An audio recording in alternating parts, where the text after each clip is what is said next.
Hello বাবা। হ্যাঁ বাবা, বল কি হয়েছে? বলছি, ফাইনালি আমি চাকরিটা পেয়ে গেছি। কি বলিস, সত্যি? হ্যাঁ। আর আমি সেই জব লেটারটাও পেয়ে গেছি বাবা। আমি জানতাম আমার ছেলেটা একদিন পারবে, নিশ্চয়ই পারবে। আর হ্যাঁ, যেটা বলছিলাম, এখন কিন্তু তোমাকে কোনো কাজ করার প্রয়োজন নেই। এখন থেকে সব দায়িত্ব কিন্তু আমারই। একটা বাবার জন্য যে কতটা খুশি শুধুমাত্র সেই জানে। এবার তোমাকে কারোর কাছে মাথা নত করতে হবে না। এবার তুমিও সবাইকে বলতে পারবে তোমার ছেলেও কিন্তু কারোর থেকে ঠিক কম যায় না। কিন্তু বাবা, এটা কি সত্যি হবে তো? মানে বাবা, তুমি এটা কি বলছো?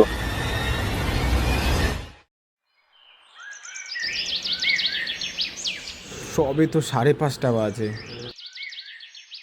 এটা কি স্বপ্ন ছিল? শুনেছিলাম সকালের স্বপ্ন নাকি সত্যি হয়।